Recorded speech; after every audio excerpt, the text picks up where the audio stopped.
it should start, in Cork.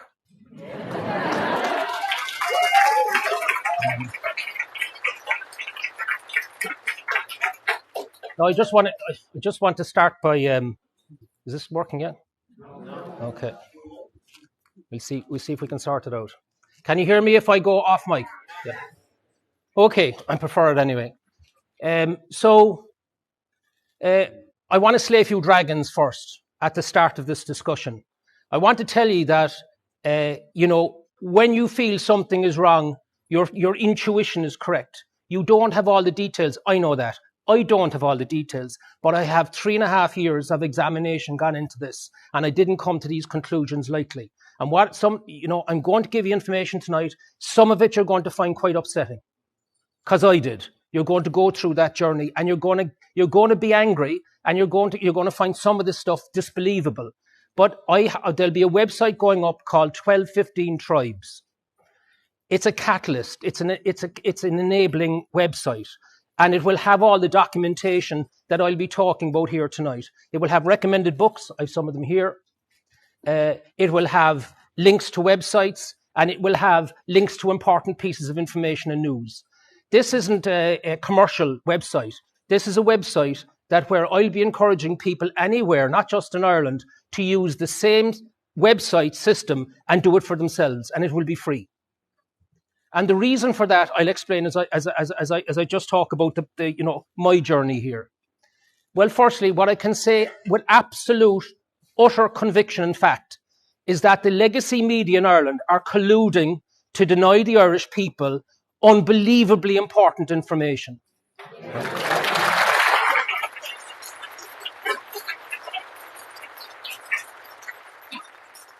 I can tell you because it's happened to me on 4 occasions in the last number of months where I've been told that this radio station or this publication will not cover what's going on in the World Health Organization, where we are a goddamn member, right?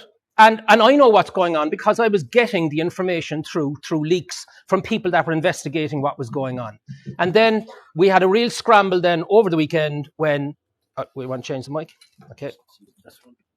Okay. Okay, I'm back on mic, I think. Okay, I'll hold it this way. That's all right. Okay. Is that on? It was a real scramble then over the weekend when the World Health Organization, which had basically gone to ground for 1.5 years, released these 2 documents. They'll be up on the website, and I'll be talking about them here tonight. I actually have them here, plus all my notes. Not that I'll need them, because I have it more or less memorized now at this stage. I've been through it so often. So what I'm about to tell you, if I give you information tonight that is not factual, that is not backed up, I will tell you this is opinion. So you will know as I go through this what is backed up, what is factual, what is written down and stood over by people, and what is my deduction. And I'm desperate to make sure that I do that. I may make some mistakes as I go through it, but I'll do my best to do it. The other thing I wanted to tell you is that at the very early stages, just to tell you my journey here, we've all had our journeys here. The start of my journey here was when Italy went into lockdown. I knew straight away it was going to be a massive financial event. And I was amazed. I was absolutely gobsmacked at the start at the amount of the complete desertion of journalism, of the fourth estate in Ireland, deserted the Irish people almost instantly. I managed to get 1 3/4 page analysis into the Irish Examiner, and that was it. I was then on the fatwa list from then on. It was classic Irish shadow banning.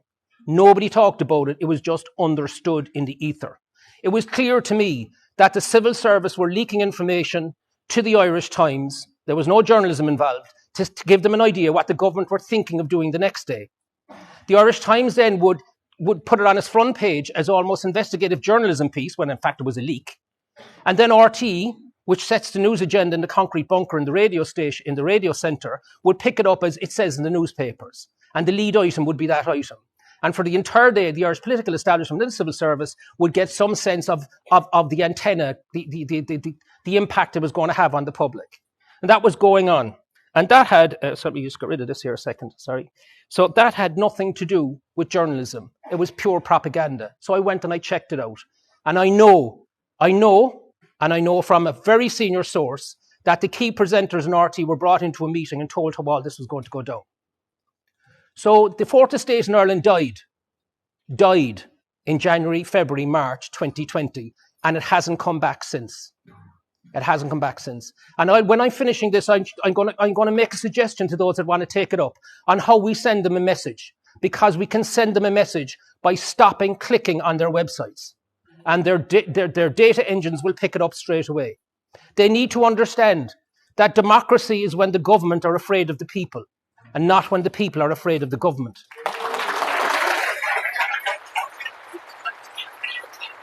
So I'm going to do this talk in chunks. I just want to tell you what they are in advance. I'm going to set the scene firstly. Then I'm going to talk about globalists and globalism and who's doing what and why. Then I'm going to talk about the financial system and what's going on there with some vital information. Today I emailed the governor of the central bank asking him questions about this. It's that serious, which I'll come on to. I just got a holding notice reply, as you can possibly imagine.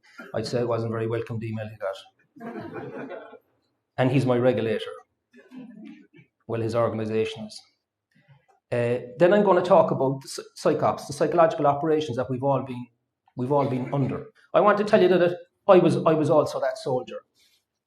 I could quickly see the financial damage and all the rest of it, and I'd written about it.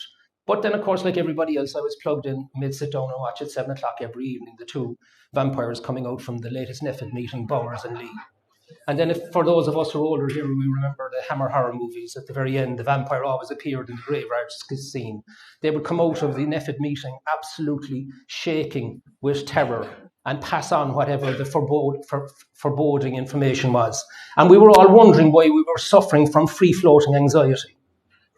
But we were. And that's the reason why, and I'll be getting into the detail on this in a while, the World Health Organization itself and all of the science said you do not lock down societies for a respiratory virus. You do not do that, because you create more damage if you do that than if you just let it run through, because it's going to go through anyway. And that didn't happen, and I'm going to explain why, who, and where. So you'll have the information. All the slides that I have here, which will be recorded, will be up on the website as well. So you don't have to take notes if you don't want to. It'll all be freely available to you. So let's just get into it. After going through the psychological operations, just to quickly explain my journey, I was asked to chair a sitting, a roundtable discussion involving a bunch of doctors, an actuary, a statistical science, which was Ivor Cummins. That's when I met him for the first time, and in a doctor's room, in a doctor's house in Wicklow. So I went along. I said, yes, of course I'll do it. And I walked in, and everybody knew each other, and they were shaking hands, and they were hugging, and their children were running around. And I was absolutely stunned. And then I almost stepped out of my own body and looked at myself and went, you gobshite, you've been hypnotized.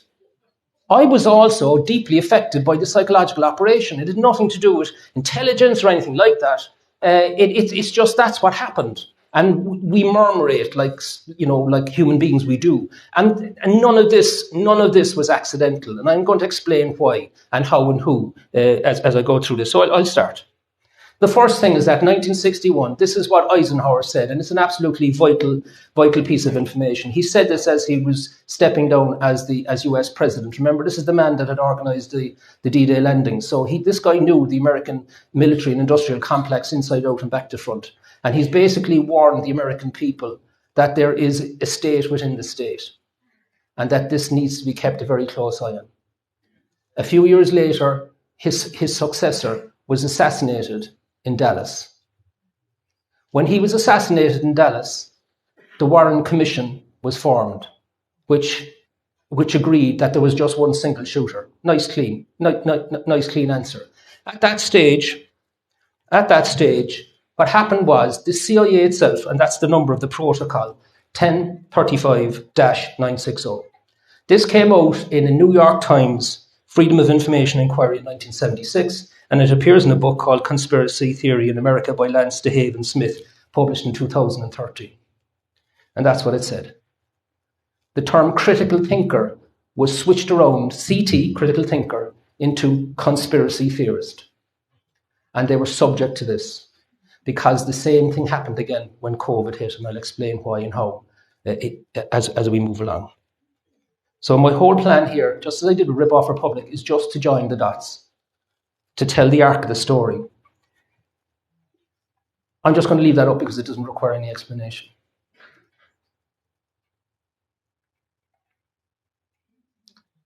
This is from one of the Rockefellers, the generation of Rockefellers. He's passed away now.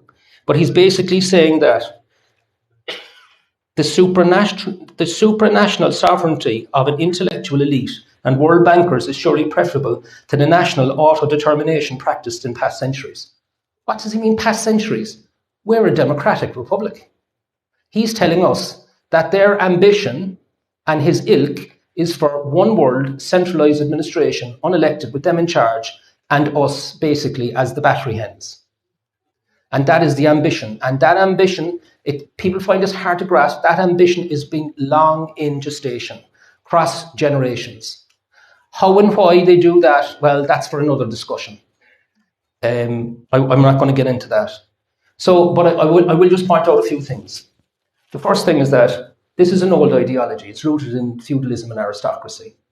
That's the first thing. The second thing is that the British Empire did collapse, but it didn't entirely collapse. It changed its nature from a land-based empire to a financial empire, and it made that decision in the early parts of the 19th century.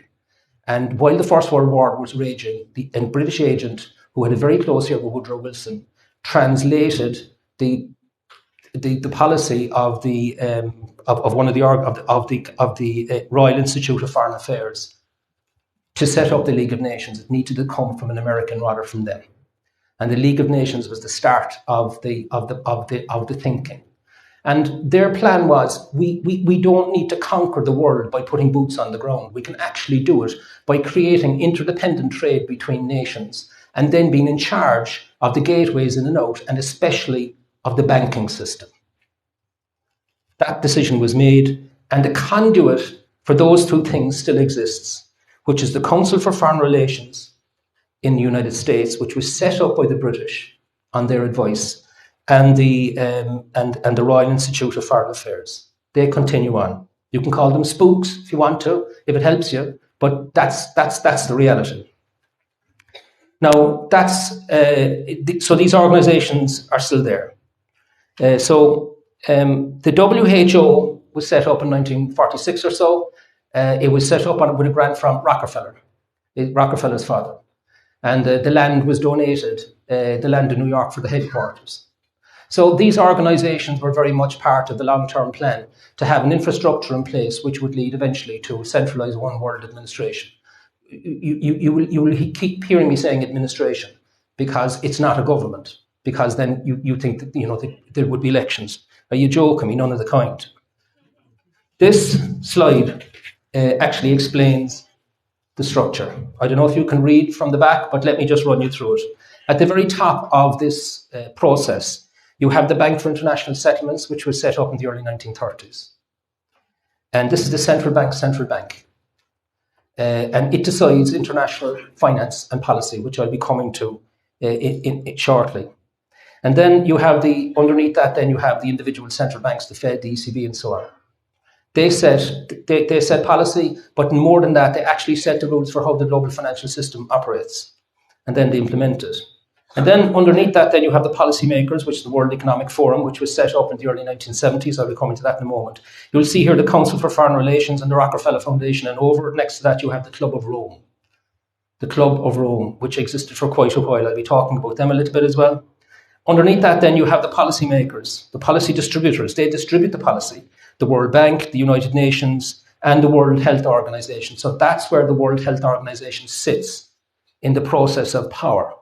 And you can see it's not at the top. It's a delivery vehicle for other powers that exist behind it. And then you have the policy enforcers. And who are in the policy enforcers? The national governments. They're the policy enforcers. Some cases, knowingly, in most cases, haven't a clue. Haven't a clue. And then, of course, you have the propagandists. And you have massive amounts of flows of money into fact checkers, the ownership of the media, and all the rest of it. That all happens at that level. And then, of course, you have the policy subjects who are sitting in this room with me tonight.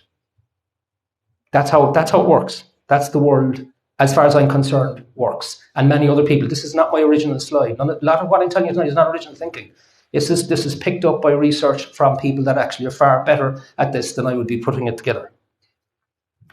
So let me just give you some of the flows. So here you've Rockefeller. Rockefeller hires Kissinger. Remember him? Yeah, and then this is what they wanted to do. They set out on their agenda. And the Club of Rome was involved. There we go, back in the day. All these lads here, just to put names on the whole thing. And this is from 1972, from the Club of Rome document, the first global revolution. Look at the last paragraph. All these dangers are caused by human intervention in natural processes, and it is only through changed attitudes and behaviour that they can be overcome. The real enemy then is humanity itself. They had identified as far back as the 50s and 60s that the two ways to actually scare the world population into giving up their freedoms in return for the perception of safety was through pandemics and climate. They were identified. And then, of course, Klaus Schwab. How many people here haven't heard of Klaus Schwab? Klaus Schwab really is more of a hand puppet. He's a distraction. He's the Bond villain in the Bond movies, rubbing the cat with the accent, the whole thing. But he's useful in the sense that he gives things away. You know, you will own nothing, but you will be happy. You know, like a good communist. The interesting thing about communism, by the way, is that this is information that I haven't fully researched, but I believe to be accurate, which is that Karl Marx and Engels were financed by Wall Street bankers. Communism itself came from the same source as the financing of the totalitarian regime in Soviet Russia. Here's the Board of Trustees. Now, do we see anything unusual about the Board of Trustees? Who's the woman on the top? And what is she now? She's the president of the European Commission on the Board of Trustees of the World Economic Forum. Who was in the Young Leaders Group recently, was in the news? Leo Varadkar. And he resigned after what? After the Irish people took the pitchforks out of the hay and put a run on him on the 8th of March. And anybody that was talking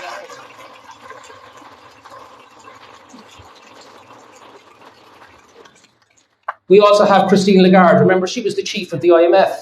And I was always struck how amazing she's now going to become the head of the ECB. So she's been in both very senior positions. All she was short was being the head of the Fed, right? So she's in there. And there you go, Al Gore. According to Al Gore, we should all be here in our togs and our snorkels. I don't have time to get into the whole climate change thing, but it's the exact same model. Now, this is very interesting. Eulogized in 2018. It's on the WF website, was Klaus Schwab's mentor, his mentor, who attended 30 meetings and sat on the board of trustees for about 17 years. Or Fine Gael, ex-Fine Gael Attorney General Peter Sutherland, who was the then chairman of Goldman Sachs. Now, you should begin to see the dots coming together. This is Peter Sutherland, deceased, in 2012, and reported by the BBC on the 21st of June, as he addressed the House of Lords Committee on Migration in the UK. And he basically told them that the EU needed to undermine national homogeneity. Now, for those that don't understand the term homogeneity, it means one people. You need to undermine one people. You need to open the borders and let everybody in and stop filtering them on the basis of gaps in your economy that need to be filled. Let them all in because in order to survive, Europe needs a huge inflow of migration. And that's what he was promoting as EU ambassador for immigration. Now, a lot of these things aren't delivered on the basis of binary thing of good and evil and cowboys and Indians. There's a very thin line. And some people think they're doing well, they're doing good. But actually, when you look through the fluffy language, you really see that you just follow the money. Mikey Aiden said that. He said, I went to look for the science. I couldn't find it. This was an ex-Pfizer chief. I couldn't find it. So I decided to follow the money. And then I found the science. May have escaped you. On the cusp of COVID, on the 29th of December 2019, in the paper, we had an article by Klaus Schwab himself, came down from Davos, from the Olympus, and decided to address the people of Cork and Munster. To tell us that our Citizens' Assembly was the greatest thing since sliced bread. It was a model to the rest of the world. Do you know why he said that? Because it directly fits into stakeholder capitalism, which is what he's been promoting all the time. Stakeholder capitalism is a nice fluffy term for hollowing out representative democracy, for infiltrating unions and NGOs, and then with a small number of people, and then influencing government. That's what stakeholder capital is. It's not about the coming together of people that have been elected by the people into positions to make changes to policy. And that's what's happened. I mean, if you've wondered why are we pushing extraordinary sex education on our children, how did that happen? We all know teachers. Teachers aren't like that, you would have thought. But the unions let it happen. Because that's where the power is. It's with the NGOs. We found out the Women's Council of Ireland, all for a yes vote. And who put the run on them? The women of Ireland. Right? Young women and mothers, including my own mother, who's 88. I had an interesting meeting with her a few weeks ago. I sat across the table and she looked at me. She's in good health otherwise, but she's very bad back. And she just looked at me across the table and said, I'm not taking any more of those vaccines. All my friends, and she started to list out her friends who were talking about the same thing, the people that had died and the people that had been hurt and so on and so forth. And I said, they're absolutely screwed now. The Cork octogenarians are on their case.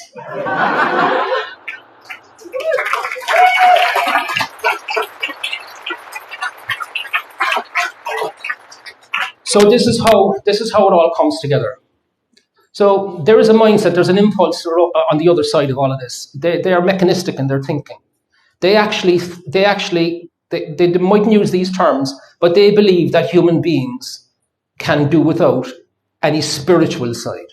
That we can become transhuman, and that we can go into, that great change that's coming for humanity according to their thinking.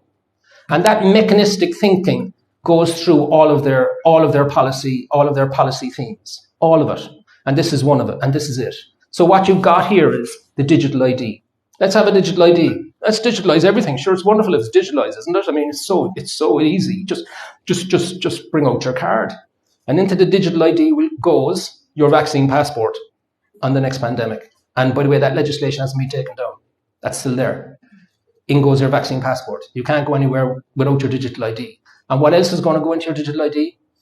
Central bank digital currency. I remember writing about this 3 years ago. People thought it was nuts. And it's actually coming, right? It's around the corner. This is programmable currency by the central banks themselves. And then, of course, into your digital ID will go your personal carbon limit, which is coming in from another arm of the UN, because the WHO is an arm of the UN, which is the UNIPCC. Don't get me going on that. But I can tell you, if you see one of the resources, I interviewed Professor Judith Curry, retired climatologist, who's written a book, which I have actually got here. That's her book there. You're welcome to have a look at it. Anybody later on, Climate Uncertainty and Risk, Rethinking Our Response. And she's being hammered for it because she's telling the truth about what's really going on in climate. A lot of people are as well, but I'm not going to talk about climate tonight because there's a huge agenda on its own. I just want to say that the model is the same. Scare them, and then they'll fall into our lap. So this is clicking together. This is coming together as we speak. And why do we know it's a trap? Well, they've told us. This is the chief of the Bank for International Settlements. Look at him. Just look at him. He's a former governor, central bank governor of Mexico. And what's he saying? Just look what he's saying. We're going to have absolute control over the digital currency. In other words, their plan is there's going to be no controls of this, there's going to be no national control. We're going to have absolute control. We're going to know where you're spending your money, who's getting it, and then what they're doing with it, which is surveillance. It's the ultimate surveillance. And the ultimate form of control is you own people's money. You own people's money. You own the ability on where they can move around because of carbon credit limits. You own their capacity to travel internationally because they need vaccine passports. And what's left? I mean, what's left? Well, we'll come to that. So I was over in Sweden for a 3-day conference in October. I met some incredibly interesting people, most of them written books, lectures and so on, all top of their game at the area that they were in. One of these was this guy, David Webb. I spoke to him again the other night in preparation for tonight's talk because I wanted to go through it again with him. He's a very, very interesting book written, which is the book that I've sent today to the Governor of the Central Bank of Ireland. Let me explain. So the actual value of all of the derivatives that are out there is 2 quadrillion. Does anybody know what a quadrillion is? Anybody have a go? It's 1,000 trillion. So there's 2,000 trillion. Now just look at the numbers underneath it. 2,000 trillion in derivative contracts, in derivatives. The total value of all the assets on the planet, 500 trillion, which is a quarter of the derivative mountain. And the total value of annual GDP in the world, 100 trillion. Now, there's lots of people in this room I know have been through the whole NAMA process or been through the banking problems back in the day. You know that those ratios are utterly, completely unsustainable. The estimated value of the derivative mountain by 2030 is 6,000 trillion. There is no way that global growth and global asset growth can keep pace with what's going on. You may say, well, what is going on? Which I'll explain now in a second. So he's a very interesting book. And what's very interesting about his book is that he has the evidence, which I'll talk about in a second. He's saying, and I'm going to prove it in a second, he is saying that the global all financial securities in the world, your savings, your pensions, everything is pooled, and it's in a digital pool. And then it just moves around. And the actual people that are custodians of the pool don't know you own that financial security because we digitalized everything. And therefore, you no longer have a direct ownership of your property. You have a contractual ownership. You have a contractual ownership. You are the entitlement holder. I'm going to slow down here now because this is a bit tricky for some people. You are the entitlement holder. Just as when you put cash into a bank, your cash is no longer in your account. They show your account. You say, oh, there's my cash. That's your money isn't there. So the money's gone. It's the bank's money. You have a contractual right to call on that money from the bank. Doesn't mean they'll give it to you, but at least you have the right.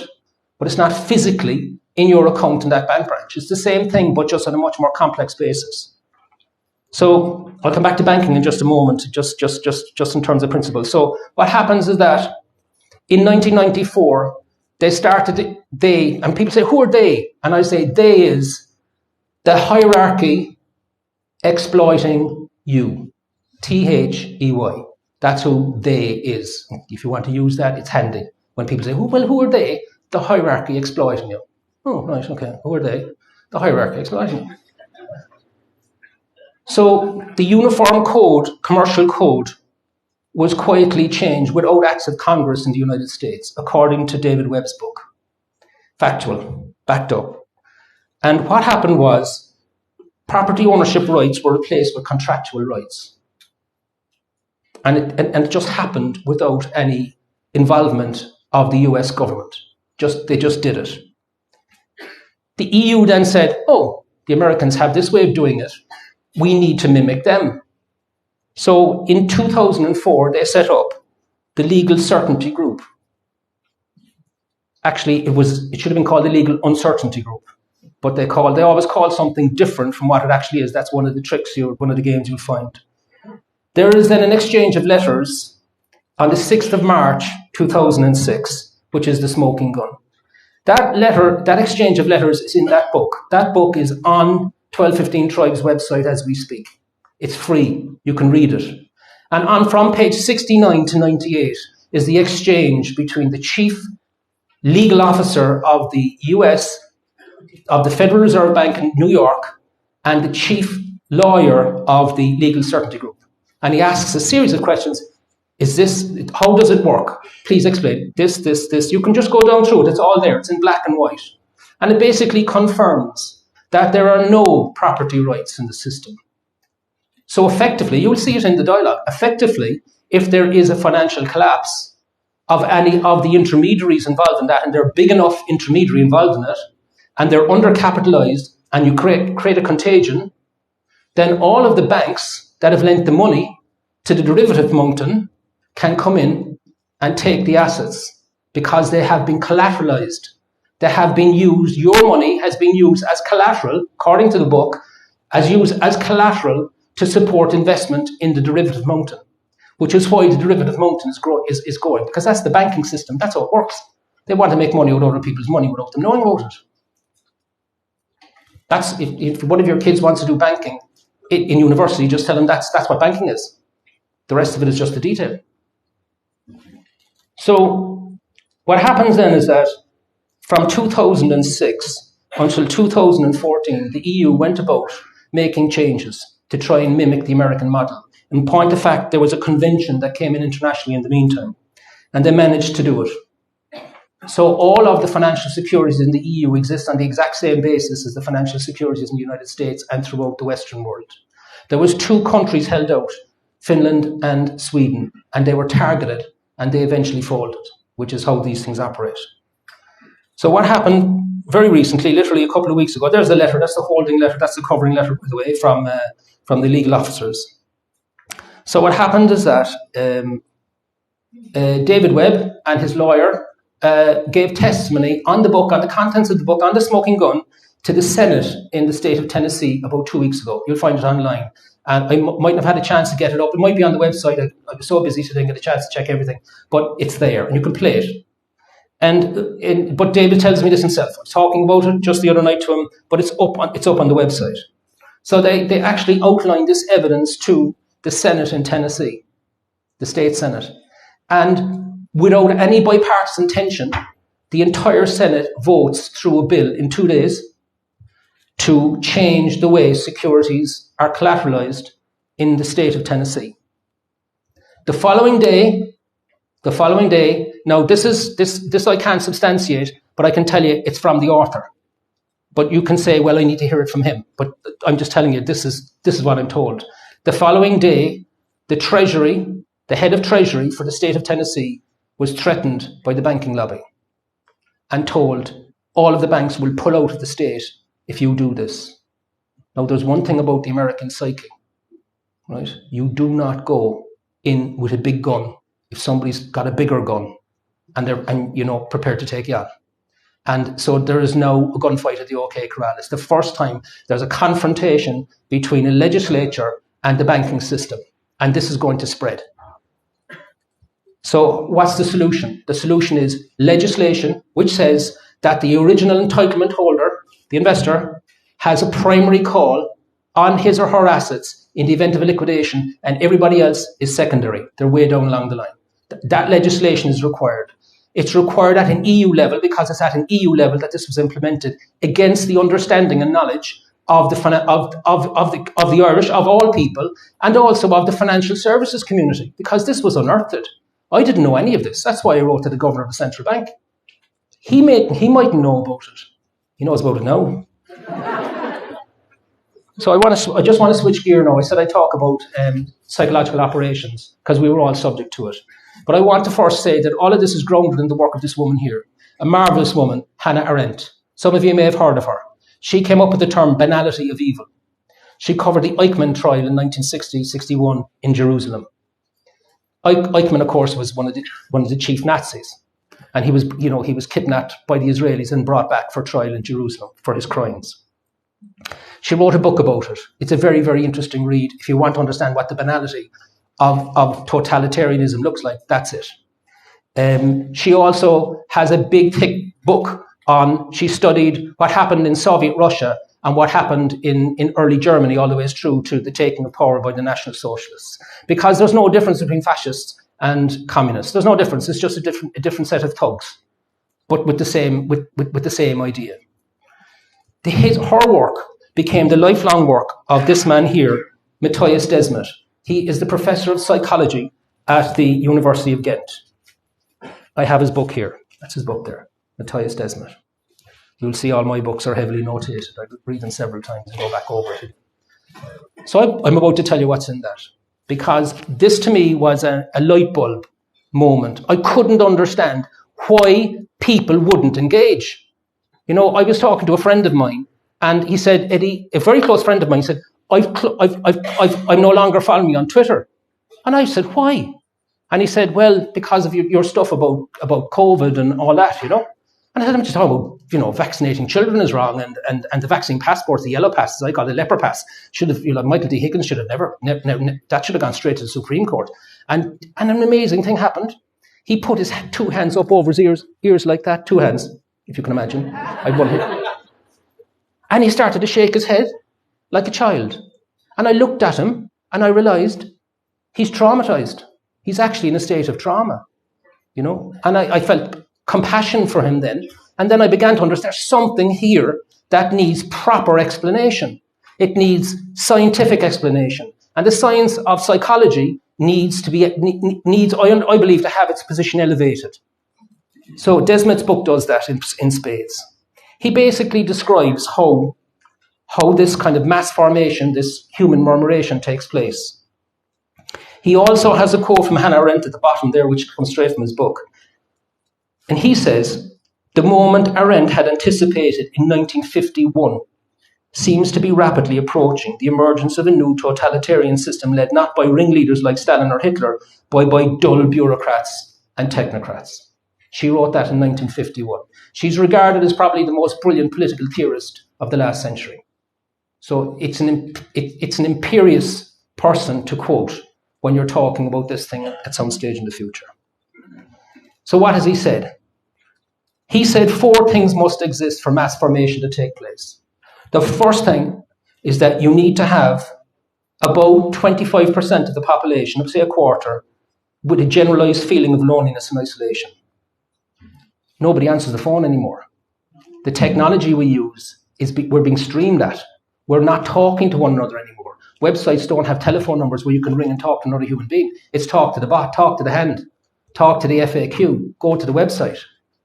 And it's creating, so I'm not saying technology is entirely responsible for that or how we use it. I'm simply saying that it is a factor. So Theresa May, during the UK government, appointed a minister for loneliness. That wasn't just as a show. It's because it is a real thing in society. So people feel loneliness, and then this group, and then you get a gradual feeling of meaningless and disengagement, that you're just sleepwalking through life. You know, you're living, but you're not really quite plugged in. You're not part of the gang. You're on the kind of periphery, and you feel isolated and lonely. And then you start getting feelings of free-floating anxiety, kind of a general anxiety, but you don't have a target for your anxiety. You just feel anxious. I felt that certainly during the Lee and Bowers show. Right? My sleep was disrupted. My dreams were all over the place. My level of alcohol consumption went through the roof. I'll happily admit to that. I can see lots of people nodding around the room, but I won't ask the cameras to pick you up. And we went through that phase, flatten the curve and all of that stuff. And then Jerusalem, remember that? You know, we're dancing then. We were dancing to the fact that we were using masks that had no impact. And then you had you had the 2 meters distance. And remember then, there was people in the queue that would say, "You're not 2 meters. You're not wearing your mask. Where were you last night?" They were the COVIDistas. And they came directly from that 25%. Because they now had an object upon which to focus their feelings of isolation and frustration. And that's the third one. That they feel frustrated, irritable, and they have unvented anger. And along comes somebody and says, as Stalin said, it's the kulaks, the people slightly better than you, they're the problem, let's wipe them out. The Nazis said, it's the Jews. And the technocrats said, it's the virus and the people that won't take the goddamn vaccine. Right? And if the human immune system hadn't conquered their disease, we would be in a completely different world today. We were in a process that could have ended in very serious problems, just as other totalitarian regimes ended, because they eventually turn and not just suppress, but actually get rid of the object of their anger and anxiety. They just eliminate them. And then, having eliminated the opposition, they then turn on themselves. The whole system collapses because it's completely unnatural. So he then says that, okay, so 20% of the population can see through all of this like looking through a pane of glass. You see it. He said, that's nonsense. He said, look, the science is, no, it's beyond science. Because what happens is it's almost irrelevant what the centre now says. It's delivered by propaganda. The fact that even if they lie and they're caught out in the lie, the people are supporting saying, well, weren't they very clever to lie? So you can't stand in front of somebody like that and deliver facts upon facts and science upon science. You're wasting your time. They're completely and utterly involved in a kind of a psychotic condition. All you can do is replace it by even greater fear, apparently, but I'm not a psychologist. 40 to 60%, which is the people I've been trying to reach all the time when I was campaigning on Twitter, are the people that smell a rat, know it's not quite right, but they're keeping the head down because they want the other fella to go down to the barricades and start causing trouble on their behalf while they have an easy life. Or they're working in the state sector, or they are reliant on an organisation that is compromised by the whole process. So they have to protect their families and the food on the table and their mortgages and all the rest of it. Totally understand it. But we're now post-COVID and they're beginning to wake up. So that's when, because I tweeted in the early hours of the 8th of March, I could see the crushing coming because I was beginning to see the 60% light bulbs going on. Not just about this issue, but obviously the whole issue of migration coming into the country, for which we can thank the great Irishman, Peter Sutherland, and his ilk. Now I want to switch gear. I'm going to now get into COVID and what really happened and what my findings are based on my research. Firstly, bioweapons are new. The first major bioweapon event that we know about in recorded history was in the port city of Kaffa on the Black Sea. That's in the Crimea. It's now called Fedosia. And guess what happened there? The Mongols were besieging the town and they just started to catapult in diseased bodies over the walls of the castle to try and break it. And of course it was successful. And there was a bunch of Italians inside in the port city and they decided to get the hell out of it onto the boat and back to Florence. And what did they bring with them? Anybody recognize the date? The Black Death, which wiped out a quarter of the European population. And that was a bioweapon, you could argue, in a very crude sense. We saw it again in Fort Pitt. British were surrounded in Fort Pitt by a coalition of Indians. And they broke the siege by passing through diseased blankets and caused a kind of a smallpox outbreak amongst the Indians and wiped them out. World War I, trench warfare. We know all about that, gas and so on. So then we come to a Geneva Convention on Bioweapons in 1925. Of course, the Second World War comes along. The Japanese put a huge amount of investment into bioweapons research, and so did the Germans.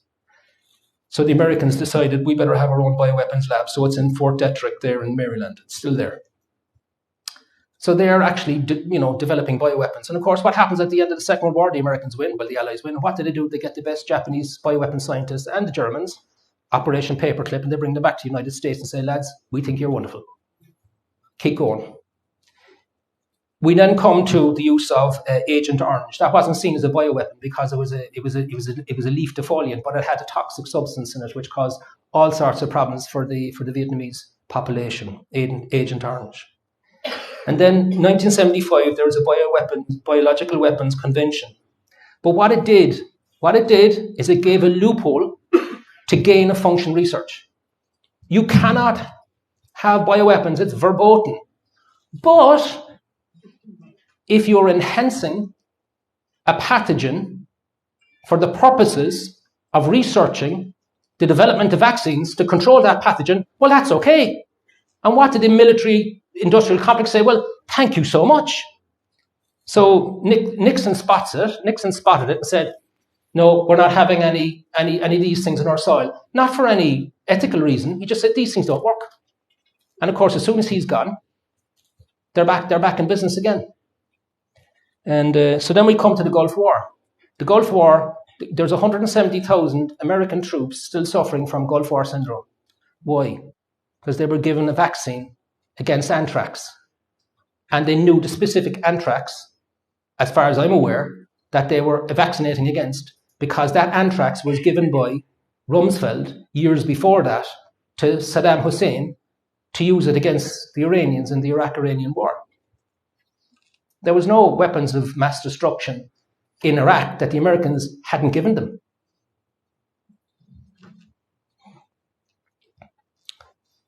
When we're talking about psychological operations, I could go on all day about who said what, where, and why, and when, but I just ran across this one. Just call it the luck of the Irish. This is Uncle Luke, his Twitter, on the 14th of August, 2021. That was it. That's his Twitter. That's it. There's no more than that. It was a cartoon. See, arrow hit you. Anyway, looks like I didn't need your armour after all. And then the vaccinated person in the suit of armour next door. This guy was feted throughout mainstream media as the go-to person. A picture tells 1,000 words. So what was the propaganda game plan? Well, here's the top 10. You hype fear of an imminent pandemic. You incriminate a pathogen. You exaggerate the infection rate, which happened through the Ferguson studies and in London. Massive overestimation on the amount of death, quite deliberate. You warn of mutant strains. You keep changing the story. You stoke hysteria, and you create a high level of anxiety in the public. See the link? Anxiety. Desma. These are psychological operations. I'll come to it in a moment. Then you broadcast big lifestyle changes that are needed to protect lives, and you keep changing the rules, keep people off balance. You inflate the prevalence with bogus amplification of the virus and inflate the death data. You attack counter-science like the Great Barrington Declaration, and you slander dissenters as conspiracy theorists. Now you might say, well, who's doing all that? And the answer is US military psych ops under the North Atlantic Council. If you want the evidence on that, you go to a site by Michael Benz, who's done all the research on this. And what happens here is that the Americans, allegedly, the CIA had allegedly funded Google and Facebook. They had with their own IP. Thought it was a great idea. They have a venture capital fund, and they put the money in, and then of course they were then able to use it then for their own technology, for their own surveillance. That then they were then able to say, we can now create regime change throughout the world using the elections as the vehicle, and we don't have to put boots on the ground at all. We can just do it. Isn't it great? Just our computer nerds can do it. And they were delighted with themselves, and one of their big victories was Ukraine. Now, remember I said I would tell you when things weren't factual, we're now in the non-factual stuff, but it's logical, right? And then they got an awful shock when an event happened in 2016. What was that? Brexit. They didn't want Brexit to happen at all. We didn't do that. So there was another player on the pitch. So now they said, oh, now we've got to protect the homeland from the very technology that we were just using successfully around the world to psychologically influence populations. And then when COVID came, they got involved in protecting what they saw as the state, the United States of America, not the people, the United States of America, from the threat.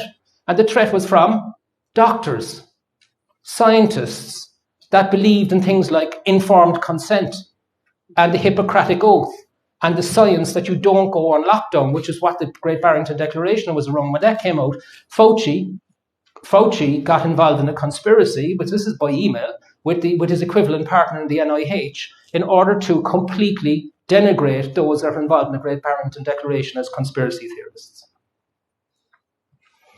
So you trample over informed consent, and then you vilify alternative existing drugs like ivermectin and hydroxychloroquine. Why? Because you cannot get emergency authorization for these new drugs if there is an existing medicine on the market that can be used. So therefore, they were vilified. Remember the horse dewormer? That's a horse dewormer. And the interesting thing was that when all of this was happening, it was the same. It was so-called competing news organizations were using the same words on the same day. I mean, it's so obvious, and it's all out there. You can just Google it and it'll come up for you.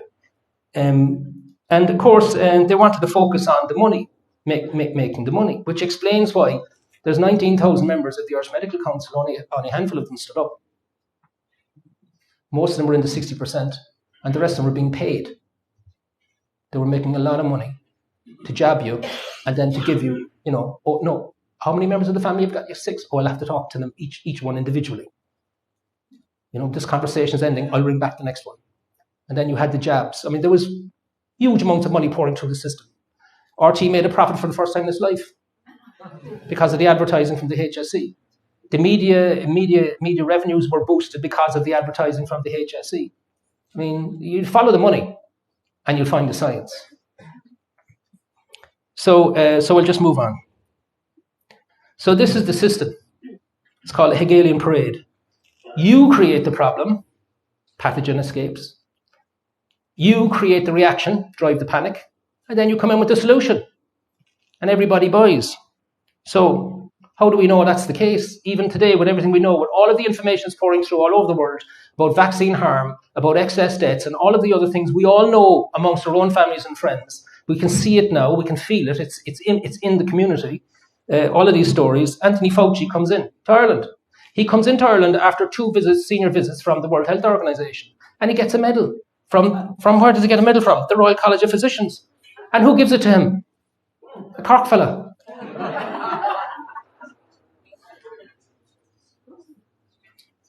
And who's the other fella in with the picture with Fauci?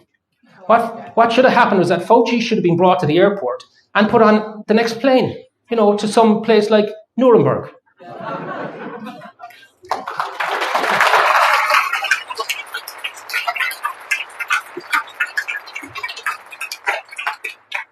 This is a slide from Ivor Cummins, who carried a heavy load during the entire process. And by the way, there's one other person here who did as well, which is Una McGurk.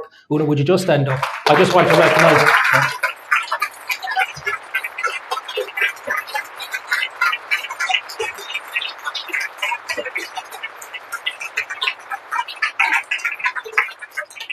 I think you'll be hearing more from Una very shortly. Not here, but in the political arena.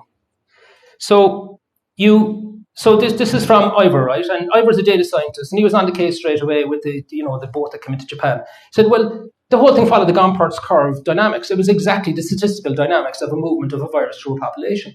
And it wasn't being affected at all by lockdowns. So the lockdowns all it did was change. You're still going to get it. It just changed the shape of the curve. And we were all being told, oh, let's flatten the curve. It was all propaganda. And the people that were telling us this were kind of stupid themselves, didn't know it, or else they were caught in the psychosis themselves, and some of them absolutely loving the power that it gave them. So look, that's just the slide, which basically says, look, most of everything that you've been told actually doesn't stand up. But the one thing that really jumped out at me was the whole, not that Ivor was saying, but with all the medical people around the world were saying it, the PCR test was inflated. The cycles on the PCR test, the magnification was inflated to between 35 and 45 times. If you magnify the PCR test, you can actually go and find the bubonic plague in your system. You can find the Justinian plague, perhaps, if you elevate it enough. So the PCR can be set to find anything. It is estimated that anywhere between 80 and 85% of the so-called cases of COVID were all phantom. Now, just think about that for a minute. That means that we were following a phantom story given to us by our fourth estate without questioning. And when the information was being presented to the contrary, the counter-science, they were being vilified and attacked as conspiracy theorists. And now the data is all coming through, which clearly shows that what was being said, most of it, was absolutely accurate. And where is the explanation? There isn't one. And that's why I will not be let near a live mic on RT. They're terrified. I'll probably die with it in my hands. Right? They'd end up having to blow up the bloody tower to stop the broadcast. So I want to talk about the run-up to COVID. Now, the NIAID is basically the regulator in the United States, and the chief at the time, of course, was Anthony Fauci. He was 40 years involved in the regulation of an industry. And you can't do that. Like, industries become captive after a while. You have to clear them out every 5 or 7 years. Otherwise, things become captive to the very people that they're regulating. So what's happening here is that the NIAID passes out largesse to professional investigators, academics, PhDs in visiting universities. They give them grants for whatever they're looking for, provided, of course, they're actually engaged in looking at these type of pathogens, these type of diseases. And they pay about $10,000, up to $10,000 for every human trial, every person. About 2/3 of that actually is skimmed off in overhead. and the rest of it goes into the actual cost. According to, no, by the way, where all this information is now coming from, just so that you're clear, it's coming from this book, The Real Anthony Fauci, by Robert F. Kennedy. Why is this book important? Well, you ask a lawyer. This isn't a normal book. This is a prosecution. It begins from the first page and it builds and builds and builds and builds and builds. And there's page after page after page of notation. And the very interesting thing about this book is there hasn't been one single legal action in the United States of America against the content of this book. It's a Bible. This then came out a few weeks ago. The Wuhan cover-up. What I'm now about to talk about, the next number of slides, are directly from the research in this book. I'm very comfortable with what's in it because it has been proven already in the first book, The Real Anthony Fauci, and this book. And this is the same build again. It builds and builds and builds and builds and builds over 63 chapters. And you know what it ends in? The World Health Organization. That's where it ends. And that's where we're going to end. In the exact same process. So I'm trying to summarize all of that in a few slides. So bear with me. So what happens is that, according to a book written by Fauci, about 20 years ago, Fauci was asked to come to a meeting by Bill Gates in his 40,000 square foot house. Imagine a 40,000 square foot house. He's 275,000 acres of land as well in America. I mean, it's mind-boggling stuff, right? Into the house, and they go into the library. This is in Fauci's book. And he basically says, well, Anthony, why don't we become partners? And they did. Which is why today the World Health Organization, 1/5 of its budget comes from the Gates Foundation, the Bill and Melinda Gates Foundation, which is originally the Bill and Melinda Gates Foundation for Population Control. And NIAID then gives the grants for gain-of-function research. And what happens is that the Obama administration said, oh, there can be no more bioweapons on American soil. So Fauci has a problem solved. He says, well, we'll move it from American soil. And where we put it, well, what about Wuhan in China?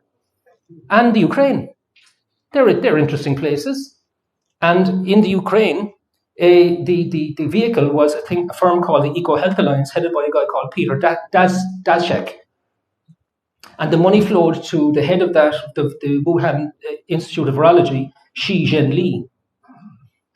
And meanwhile, back at the ranch, one of the professional investigators, Ralph Barrick, PhD, from the University of North Carolina in Chapel Hill, gets over 30 million euros to do 5-year studies into the genetics of pathogens between 2012 and 2013. The ban comes in, he says, that doesn't affect us because we were already started. So he continues on. He files a patent in 2015, directly linked to the coronavirus spike protein, and how to enhance that, and obviously, in the lab. Now, I'm not a scientist, but I understand this is an unnatural enhancement of a pathogen for the purpose of making it even stronger. And that technology, after the patent came through, was given to Shi Zhenli in the Wuhan lab.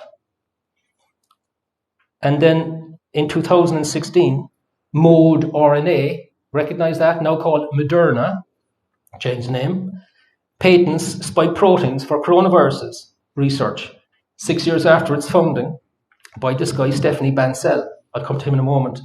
He comes back into the picture in just a second. Last year, they had revenues of around 7 billion. Now, I don't know if you can read that slide, but if you can't, I'll give it to you.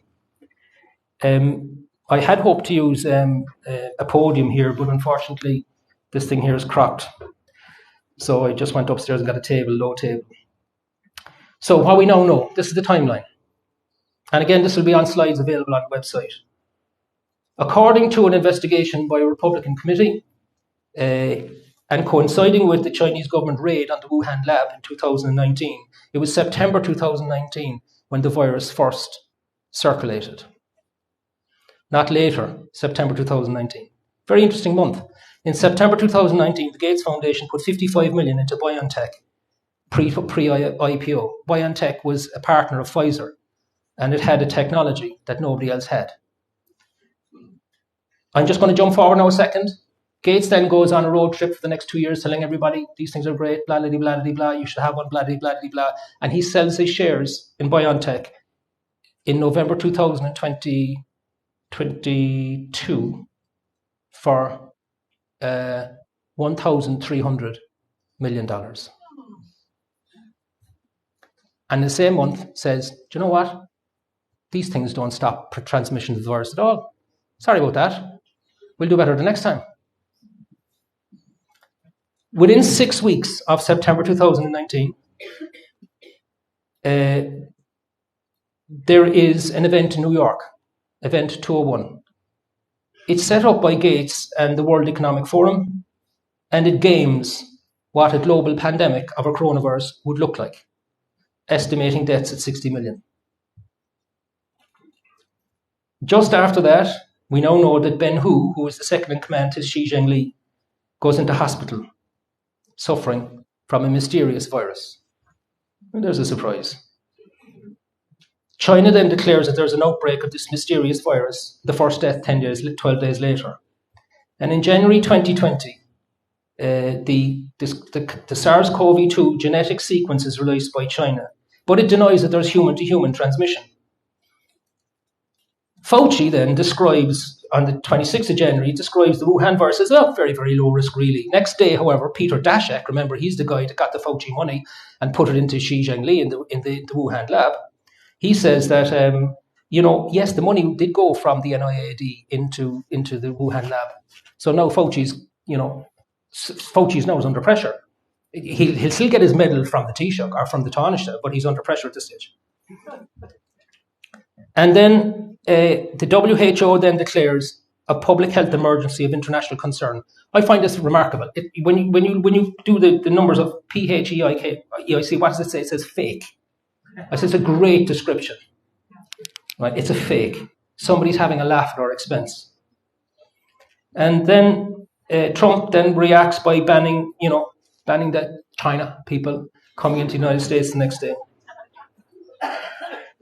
Now, before I get to the next, then finally, I come to him. Before I get to the 1st of February, in the middle of January every year, in a very swanky place in Europe, an event takes place. What is it? Davos. Well done, Davos, yeah. And they fly in there in their jets, and they meet at the World Economic Forum. And that particular year, somebody's missing. And who's missing but the head of the World Health Organization, Tedros, is missing. And why is Teddy missing? Or Uncle Teddy to you. He's missing because, he's dealing with this problem with China. So who stands in for him? Jeremy Farrar. And Jeremy Farrar gets up at a press conference with a guy called Richard Hatchett. Richard Hatchett, who was in the American Bush administration 2005-2006, he publishes a paper which is completely contrary to all existing science, saying that we need to have a military lockdown in the event of a pandemic. This is in the post 9/11 period, right? We need to just lock down, use the military, bring in the army. He's then appointed by Gates as the chief executive officer of an organization called CEPI, the Coalition for Epidemic Innovation, Pandemic and Innovations, CEPI. And that's his position. We need to lock down. Hatchett is there with Sir Jeremy Farrar and Stephanie Bancel with the MNRA saying, we need to lock down. And all the billionaires are there saying, what did they do? We need to lock down. While they get back on their private jets. And of course, you had the whole pharma complex would have been there as well. I mean, it's the who's who of world business. They decided at that event that they were going to go into lockdown. Didn't matter what the WHO position may or may not have been. They just did it. Because it was predetermined. And then Farrar, on the 1st of February, he hosts a secret telephone conference. We know this because the emails were found afterwards. He hosted one with Fauci and a bunch of other people, basically saying, what are we going to do? We have to put it about that this has a zoonic origin, that some bat from this particular cave, 1,000 kilometers away from Wuhan, flew across China, never stopped, didn't infect anybody, and then flew into the wet market and infected somebody next door to the Wuhan Institute of Virology. And said, what a good story. That was a cover story. So what happens is that they knew bloody well that there was a leak from the lab. Whether it was deliberate or not, we'll never know. But it came out of the lab. It's quite clear it came out of the lab. That it was genetically engineered and it was using Barrack's technology. That's quite clear to me. It's not a court of law clear, but it's clear. And then what happens is that they then get a bunch of scientists, 28 of them, to support that conclusion and to publish it in, I think it was The Lancet, or else a New England journal, right? One of these. Oh, nothing to see here. Nothing. Definitely, there's no evidence of this. Until somebody then goes to check the 28 scientists and 527 of them are on the payroll. They're on the drip indirectly from Fauci. And where is Jeremy Farrar now? Anybody know? He's the Chief Scientific Officer of the World Health Organization. He was appointed in September last year. He's the guy that's going to decide to give the information to the Director General to say, well, you know what? That is a fake there, trust me. Now, the different structure there, which I'll come to in a moment, because they made some changes there. And who's the tightest buddy he's got from his study days? A guy called George Gao at the China Center for Disease Control. And he's identified by Kennedy as involved in the leak cover-up on the Chinese side. So then they attack, hydroxychloroquine is attacked, but the paper that attacked this is in May 2020, is which subsequently withdrawn, but it's too late, the damage was done. And then, of course, ivermectin in August 2021 is attacked as being, you're not a horse. This was actually a campaign instigated by the FDA, the Federal Drug Administration. You're not a horse. And that was happening just as the Pfizer vaccine was authorized in the United States.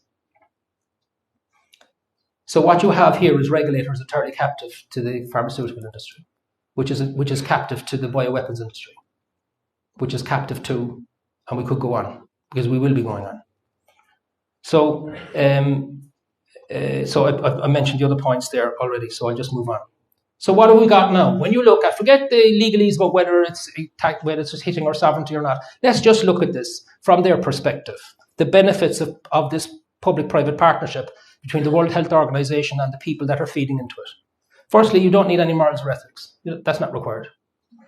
You have an infallible risk-free model, because you're creating the problem and you're creating the panic, and then you're creating the solution. And it's worked already. Sure, look at them. Look at the sheep, 4.5 billion of them, myself included, that lined up and stuck out the arm and believed the nonsense. But I just wanted to get around the planet, like everybody else. I didn't particularly believe it myself at the time. Suspension of reality. It's guaranteed by governments. So the pharmaceutical industry is completely indemnified by governments since the Reagan administration days. So they know then that they can plunder taxpayers through deficit borrowing. All the money was borrowed. And it just transferred from the public, from us, from the taxpayers who borrowed the money, onto their balance sheets, and a massive transfer of wealth. In fact, the estimate is 4 trillion. And that's the total amount of money that was lost, almost exactly, by the low to middle income workers throughout the world. $4 trillion. You can create global demand by creating mass anxiety. You don't have to advertise. You just create propaganda. And the mainstream media will do the work for you. They'll make the scare. You can rely on the regulators because we've got them totally captive, and they'll give you the marketing punch, just as Fauci did. Fauci, by the way, gave evidence sometime later to the US government at a committee meeting in Washington. We said, Ralph Barrack, I don't know him at all. I would know him if I met him in the street. But we gave him a medal. Then you wash, rinse, and repeat, and you work with nation states to weaponize the next one. Just follow me on that. So what are we looking at here? Well, Mussolini told us what it was.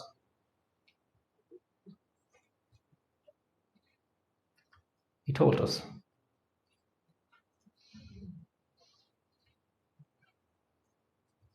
Remember what Hannah Arendt said?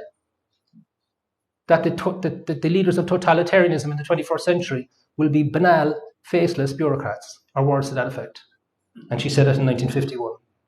So these are the 5 questions that I've asked myself. Well, these are the 5. I sat down the other day for an hour in preparation for this with a very interesting lawyer in Switzerland. And I went through the whole thing with him again.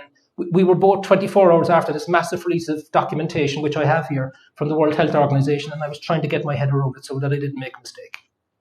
Okay, and I was exhausted at the end of the 2 days. I was probably a bit like a bear in a bear cave with a sore tooth at the end of it. But I got to the end of it. And this is straight from the briefing. So what are the 5 questions? So the 5 questions that I've designed based on the briefing. Firstly, have you the capacity to self-authorize by mere declaration of a pandemic? It's the World Health Organization. Answer, yes. Are there any checks and balances over you? Answer, no. In fact, under the WHO founding charter of 1946, they're completely immune from criminal prosecution. That's the third point. Can informed consent be crushed? Well, of course it can. We've done it already. Sure, it was great.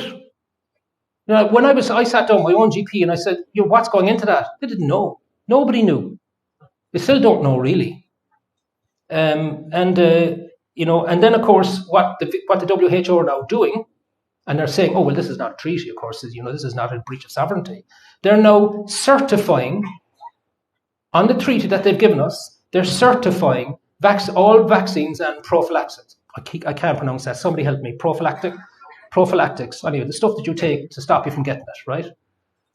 They're now going to certify it. So they're now the gatekeepers of the vaccines themselves.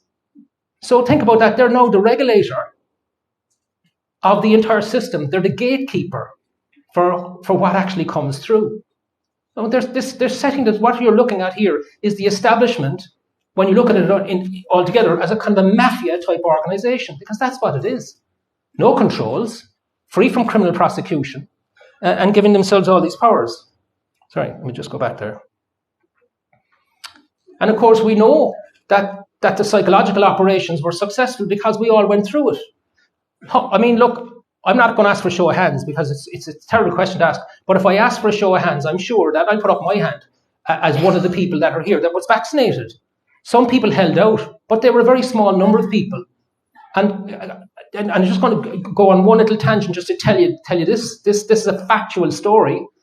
During all of that, and I was getting a lot of attack, as you can imagine, for shaking the bushes on the leper pass and on vaccinating children. I ran across a document from another fantastic woman, Tracy O'Mahony. And Tracy had in her hand, given to her by somebody who obviously was listening to her podcasts, a letter from the clinicians running the organ transplant unit in Beaumont Hospital. This was weeks after the beginning of Yellow Pass, when I had said this is going to deteriorate. You don't realize we are heading for a disaster. I was amazed that the president passed it, but he did. And this letter said, you are no longer allowed to be on the organ transplant list if you're not vaccinated. But a lot of these patients, we told, you can't get vaccinated because your immune system couldn't take the shock. But the fatwa came in. And I'm looking at it going, God almighty, this is really down at the ditch now. So I immediately put it out on my Twitter account, and I sent it that second to the second in command of RT. And I said to him, because I've been sending him stuff all the time, this has to lead as the main news item on RTE for the next 3 or 4 days. It is unbelievable. This needs to wake up the Irish people to what we're actually now doing, how we've descended. And I got back a reply, which I have still on my phone. So this is factual. I can say this is factual. He said to me, Eddie, don't bother me.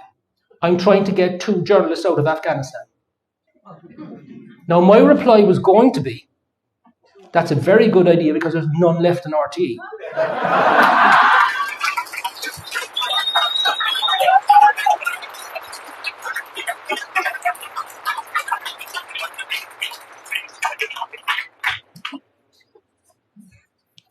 For those, by the way, that want to submit a question, I'm just giving a reminder there by Chief. Now's the time to do it. So now we get to what's happened. So basically, the World Health Organization, this is the technical stuff, create 2 documents. They're changing what's known as the the International Health Regulations, IHR, which was founded in 2005. They want to change them. And what they did was very clever. They put out the changes about 1.5 years ago. And everybody's been focusing on documents from a year and a half ago as if they were the current documents, but they weren't. The real documents only came out last weekend. And under Article 56.2 of the IHR, any changes need to be notified to members 4 months in advance of the World Health Assembly, which begins on the 27th of May. Now, for those of us who can do time calculations, there is not 4 months between last weekend and the 27th of May, so they're in breach of their own protocol that they have agreed with the members. Now, that's been notified to them, but they did it anyway, and we're supposed to trust them. So they brought out this new pandemic treaty. This is their logo for their next World Health Assembly, all fluffy and bluffy and all the rest of it. I'm not saying that the WHO don't do good work on the ground. I'm talking about the very, very top end of the officer class and what's really going on in the background and the connections. So they're setting themselves up, as I said, to be the arbitrator. Now, these are the books that I've studied because I've mentioned those to you, but I just want to pick out some of the things in these documents here, which I've read in some detail and upon which I've received detailed legal advice. So, and these are the pickouts. There's a lot more, but these are the pickouts. Okay. So I've already said the WHO is in breach of its own forward window, and I was right. Article 55.2. Oh, I said 56. I think 55.2 of the IHR's international health regulations. They have emphatic authority to declare fakes, pandemic health emergencies of international concern, or pandemic emergencies under Article 49.5 of the same regulations. Now, what's happened here is that the Director General has set up an expert committee. We'll have an expert committee. And who appoints the expert committee? The Director General. And then over here we'll have a review committee, like an audit function. Just audits it, But under the existing rules, the Director General has emphatic control of calling for a fake, calling another one of these yokes. Now, this is very, very hidden the way this was done. And so I didn't find this. This was pointed out to me by a very, very skilled lawyer. And he said, right, he showed me this, and he was absolutely right. Annex 1, page 45 of the regulations says it references multi-sectoral surveillance. You might say, well, that sounds good, doesn't it? Multi-sectoral surveillance. But what it actually references is a whole bunch of reports inside the same organization called the Global Genomic Surveillance Reports, which basically means they're going to put PCR into human waste in our wastewater systems to identify pathogens. Take those pathogens and then put them into labs that nation states themselves will develop, because they will see pathogens as a natural resource, an asset of the state. And because gain of function is not outlawed by these documents, it is thus within the law. So what they're setting up is for nation states now to partner in the finding of pathogens through the surveillance of human waste using PCR tests we know can find just about anything you want to set them to find out, and then to take that and weaponize it inside labs, all for the sake of gain of function. Now, some of them won't do this, I know that, but lots of them will, because there'll be a race on for what? For the money from the pharmaceutical industry to partner up with them. So this could descend out there, not here, into arguments about, well, is this a sovereignty thing? Should we have a referendum on it? Of course we should. We should do all those things. But this is beyond the legal argument. Do you understand the point? This is beyond legalese. Let the lawyers battle it out in the lawyerly setting. This is about basic rights, human rights, civil rights. It's about the trampling of informed consent. It's about the complete abdication of the medical profession itself to stand up for the people, and the abdication of the Fourth Estate to stand up for the people, and the abdication of most of the political establishment to leave the Irish people down. That's what it's about. You have to be clear about what's happening. So they call these things PABs, the pandemic, and you can read it yourself, damn thing. I don't want to get involved too much in their jargon, right? But PABs basically is an entire section, Article 12, and it's all about how you're going to do this, how these labs will be set up, what they'll do. You'll be looking at, enhancing pathogens. All the language is there. It's very subtly written, but it's all there for people that understand what they're how to read the documentation. And what's their ambition? Well, their ambition is to basically create an open-ended assembly line of excuses to do the same thing over and over again, and to go from lab to jab in under 100 days, whereas it used to take 10 years. Now, I started this conversation, this discussion, by saying that this is coming under an impulse of people that think mechanistically.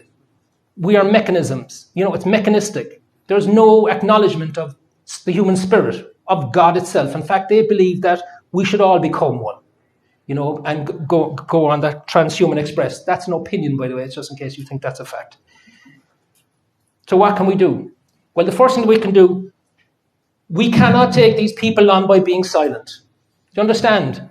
We can start something in the room here tonight. There's enough people here to start it, to start this conversation going. We cannot take them on by being silent, but there's far more of us than there is of them. And you have to withdraw your permission. You can't negotiate your way out of tyranny, because these people will just keep coming at us. They'll keep coming at us in different ways because they are driven by this impulse, this agenda that they're on. I took this photograph on the way down to West Cork a few weeks ago. That's me in front of my granduncle's grave. It's just next to his commanders, McSweeney and McCurtain. We're at that moment again. It's not a violent moment, but we're at a moment when we are in a state of conflict with tyranny. And we need to see it like that. The state of Louisiana, by the way, just in case you think that's an exaggeration, the state of Louisiana are already on the case. They're passing a bill which basically says, let me read you the small print, the World Health Organization, the United Nations, and the World Economic Forum shall have no jurisdiction or power within the state of Louisiana.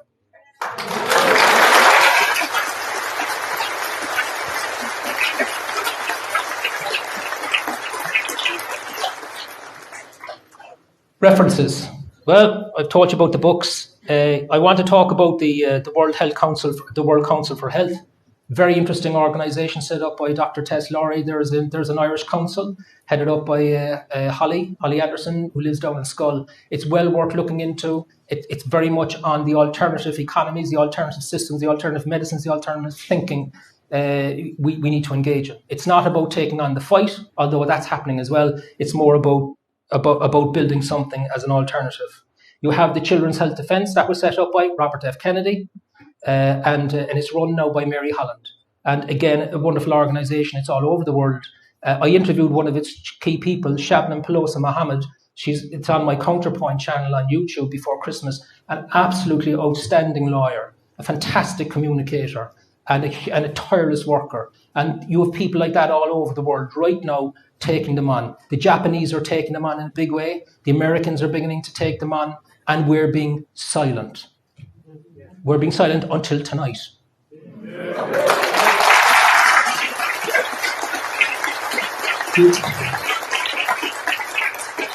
You also have a whole bunch of people here on Twitter that you can follow. They'll be on the website, and there's plenty of others. We follow one, you find them interesting, it leads you on to somebody else, but they really do tell the tale. These are fantastically well-informed people, in my opinion. All of them, without exception. And also, I also just want to recognise somebody travelled here today on behalf of the World Council for Health from Dublin, because Holly Anderson couldn't be here, and her husband died having been excessively intubated, from COVID, which should not have happened. And there was no explanation given to her. She doesn't want to be identified. She wants to maintain her privacy. But I just want to say what a wonderful thing to do, to travel down and tell me that story. Thank you.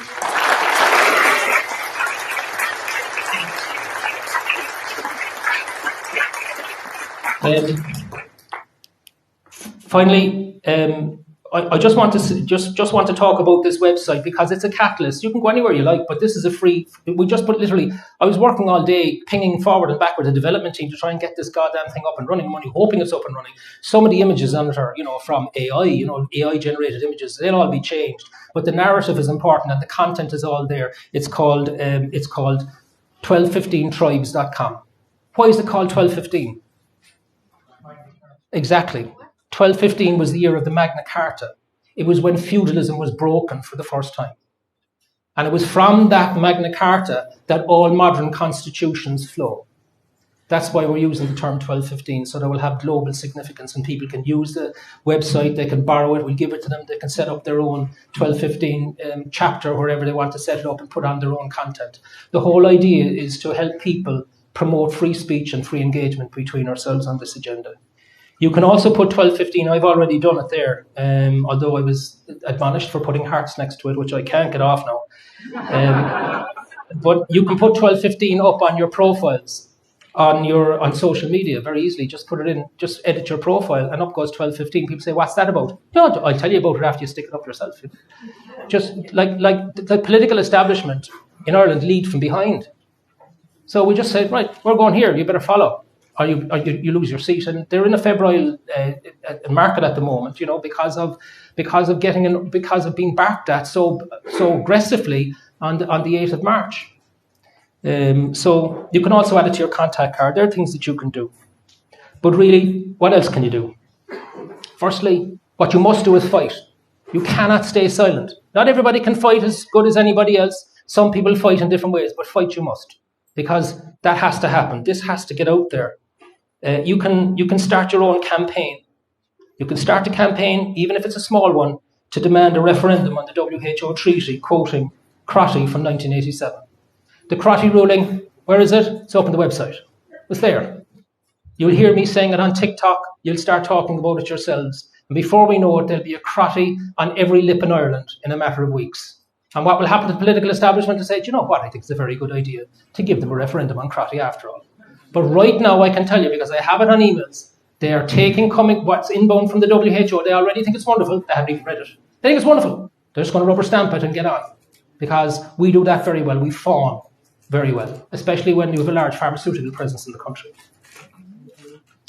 There's some work gone in. It's on the website. If it's not up, it'll be up shortly with the database of the TDs and the councillors. All the rest of it will be there. So you can take that information. You can start your own email campaigns.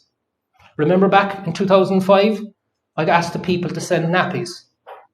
Remember, because a nappy was an item under the groceries order. And they did, and there are thousands. And everybody thought it was funny until they started to send in dirty nappies. But in November 2005, a few weeks later, the groceries order was taken down by the government. It had been in existence since 1987. I said it on television at the time. The people that deliver the biggest bag of stuff in the corner will win this. We'll have a big bag, we'll have bags and bags of nappies in the corner of the Department of Enterprise, Trade and Employment, led by Micheál Martin at the time, because I put his address up on the screen. And that was the last time RTE ever let me do something like that. And then on the other side was a little bag of envelopes from the retail trade, saying, we think this protectionism is a good idea. So I don't know what I did there. So you can email ministers. And you can quote to them. It's up there. It's really succinct by Justice Hederman. I keep saying it because he brilliantly summarised it. A brilliant legal mind. And he said that the Cabinet are not the disposers of this Constitution. They're the guardians of it. And that they cannot fetter what has been unfettered to the Irish people in the Irish Constitution. They cannot. And that was his. It was just 2 lines. He was one. There was 3 in favour of Crotty, and there was 2 against. And his one was he didn't need to add anything more. He just took what the other justice said, and he just brilliantly summarised it in one absolutely cutting line that you can quote over and over and over again to these ministers because they're unaware of it. And the leader of the Green Party in the Senate, by the way, eulogised the Crotty ruling as the most important piece of legislation he ever read in the Irish Times in 2012. So I flung it at him on Twitter some months ago. I said, "What are you going to say now?" He didn't respond. His sister is a minister. So you can start asking hard questions when they come around to the door. There's plenty of material here to ask the hard questions. Most of them won't have a clue about any of this stuff. You realise that. They say the World Health, because it hasn't appeared in the mainstream media. And the most important thing I would say is, and of course I said at the start, you can stop following them on their electronic publications. But the most important thing you have to do, if I was to just summarise, and then I'll come to a conclusion from what I wanted to say, is that And it's where I started. This is the truth. What I've told you tonight is the truth, as I best know it. I have no agenda here. This is not commercial. There is no commercial agenda. There's no book I'm selling. None of that stuff. That stuff that'll be flung at me. And all of the other stuff they'll fling at me as well. I'm here, warts and all. I'm no saint, but I am not a sinner. I'm doing this because it needs to be done.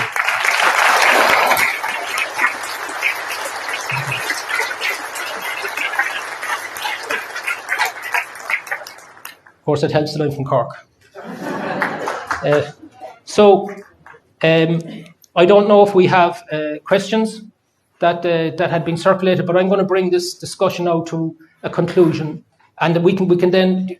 They're filming this event, so we'll be finishing the filming of it shortly because they won't have the capacity to continue on. It has been streamed, as I understand it. It has been streamed through my Twitter account at Real Eddie Hobbs. And that means it's gone live. A lot of people know that because they've been asking me all week. So that's gone out. So that's now gone out there. It's gone out there with the slides, Stephen? 4,000 people watch. 4,000 people watch.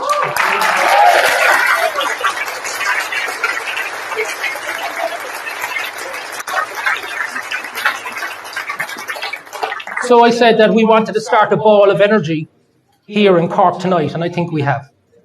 I think that's been accomplished.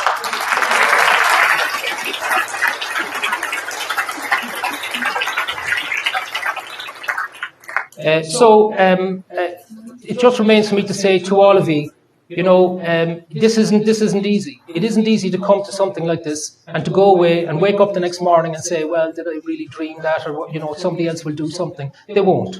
They won't. It's up to us to start the energy running. And, we have a very recent example of it actually happening. When people like Tracy O'Mahony, Una McGurk, Michael McDowell got out there, bypassed the mainstream media and got the message through to the Irish people. And the Irish people have a great capacity to know the truth when they hear it.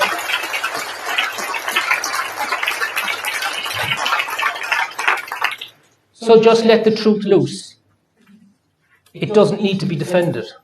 It will defend itself. Thank you.